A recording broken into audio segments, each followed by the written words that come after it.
My next guests are among the strangest rock performers to come along in quite some time. Their latest album is entitled Oh No, It's DEVO. Please welcome DEVO.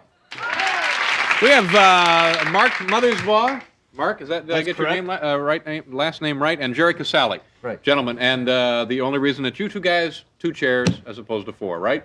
Right. As opposed to 5. Right. So you're the spokespeople for the group. Is that fair enough to assume? Yeah, they made us do it. By default. They made you do it. Let me ask you, first of all, about the potatoes here. What are we dealing with Well, on the album cover? it's pretty literal. So pretty much what it looks like is what it means. Five identical spuds hovering down the road of life, looking for bin sweet bin. And and the collars that you have on now, explain those if you will. Well, there's a lot of uses for these. Some people think they're toilet seats. They're not. They're floppy disks, actually, and there's a lot of genetic information tied up in here. And these are the spud collars. Would These that are be the the spud correct? rings. Spud rings. Spud Yeah, rings, they're yeah. multi-purpose. They're real good when you get a haircut. Yeah. Keep the hair off your shoulders. Right. There's a lot of things you can do with them. Yeah. Upside down, they make a great snack tray if you're watching the David Letterman show late at night. You put your potato chips over here and your dip over here. You never have to take your eyes off the screen. And these are all inextricably linked to devolution. Is this correct? I'd say so. Yeah. And what is that exactly? Well, once again, it's pretty much like it sounds. It's inverse evolution, entropy, things winding down. We're regressing then. Oh, absolutely. At a dangerous rate? Not dangerous enough. It just, things go things go on and on and on. Everybody always predicts the big tragedy, but it just keeps going on. The spuds just keep trickling down. Yeah. Can I ask you some, you brought some other accoutrements here. We had the spud ring we looked at. Of course, this, the flower pot. An earlier source of derision from the Freedom of Choice record. Right. It was called a lampshade by many. Although you really wouldn't want to use it for a lampshade because we've tried it and they melt. It melts, yeah. And it's not a flower pot either. There's no drainage. If you put dirt in it, it tips. It was a polyethylene or rather ABS plastic energy dome, directly proportionate to Aztec temples. And you would wear these. Where would you wear these? I mean, in on your airports, head, of course. on TV, in concert. Funerals. Actually, one of the better uses we found is from fan mail. Kids have sent in saying they've used it for Jello molds, but Otto John. There's a lot of kids that are using their hats for Otto Johns. And your original purpose for these was Protection, basically. We wanted to show up on stage and not be hurt by flying objects. So we had hard hat inserts put inside so that they'd fit tight on our heads. Right, and they work. There are a lot of things you can do with it. You have to keep it out of the oven. That's right. Yeah. I mean, if you put it in the oven, see what happens. yeah, don't bake a cake. I'll show. This is show you what happens if you do try and put it in the oven. Just a second. Let's 450 degrees. Ready? That's a word for all those. There's what, 20,000 of these out there somewhere. That's right. Keep 'em out of the oven. Right. So if you put it in the oven, you'll come over and stomp it. That's what happens. Let me. Now this is from is this in the new album, right? You can send away and get stuff. Let me ask you about a couple of these things. The action vest instantly transform normal street clothing into devolved action wear with this tailored Tyvek vest. Right. I don't know if maybe we can get it They're bulletproof. right here. Our fans collect a lot of negative energy that was meant for us. Actually, they were designed around a fencing vest design. And a lot of people like to wear disposable kind of vests that look like they're down-filled vests, so, that get into the American spirit, the Bud spirit. And we just transformed that a little. This has a strap, an elastic strap that goes between your legs.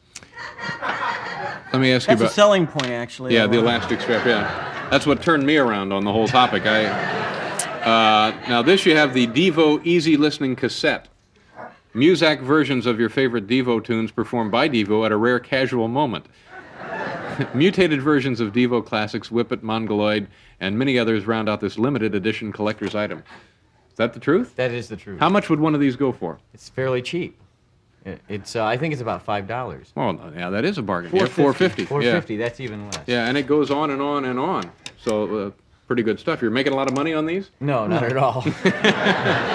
It was actually a response, quite seriously. It was a response to people wanting everything we made for ourselves to wear. Mm-hmm. And we made, in addition to that, like last year, a cassette, self-made Muzak, so that we do things to ourselves before other people can do them to us, kind of self-demeaning. Mm-hmm. And it's basically the DEVO aesthetic.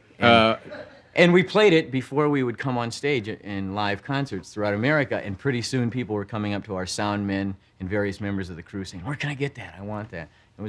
So it was one more thing we had to make available, because otherwise they'd try and steal it from the soundboard. Yeah. Talk a little bit about the origin of the group. We've touched on the philosophy, but tell us how it came together. It came together in Ohio, Akron, Ohio. Well, we have some fellow victims, I see.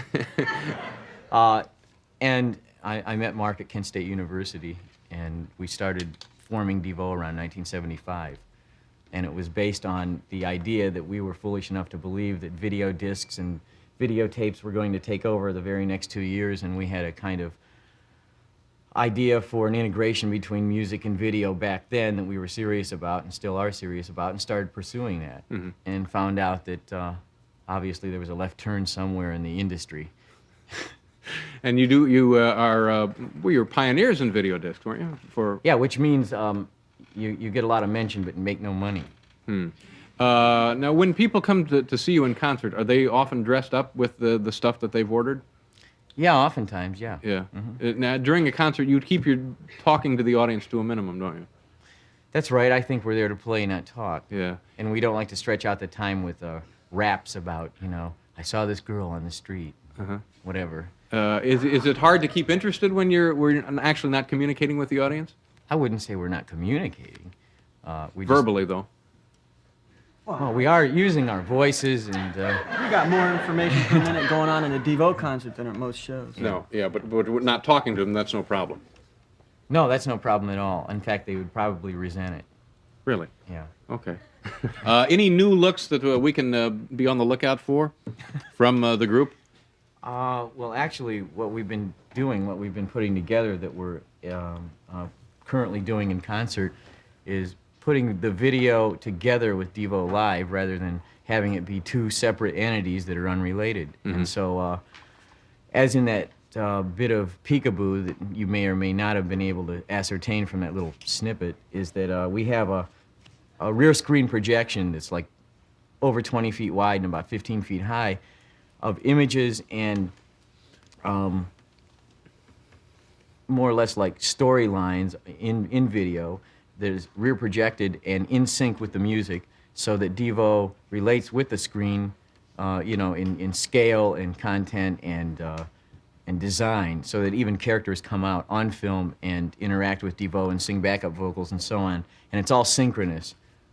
And it took a while to get that together so that it actually worked. Yeah. And it does. I mean, to our satisfaction right now. What do you guys hope for in the future, like 5 years from now, for yourselves? Oh, maybe like make a record that sells enough so that we could subject ourselves to recombinant DNA experiments or something like that. Well, gosh, good luck. You're the first guest who's had that dream, by the way. We have strange dreams. Well, that's interesting. You wanna we'll bring the other gentleman out here, Sure. and Jerry, if you go ahead and introduce the folks to this. Hi, how do you do? They can actually speak. Oh, well, good. Well, yeah, we'll do it that way. Your name? Bob. Bob. Bob two. Bob two. Yes, we have. Yes, sir. Bob. Bob, nice to see you. Bob sir. one. Bob one. Alan. Alan. Any numbers, Alan? No, just... Okay. And where are you guys, as they always say, where are you going from here, as it were? Nowhere, just back on the road. Uh-huh. Any particular town that you'd care to mention at this point?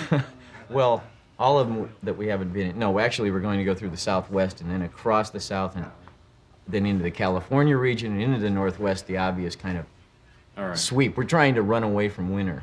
I don't blame you. Yeah. I don't blame you. Nice meeting you, gentlemen. Thank you for coming out here. DEVO, ladies and gentlemen. Thank you.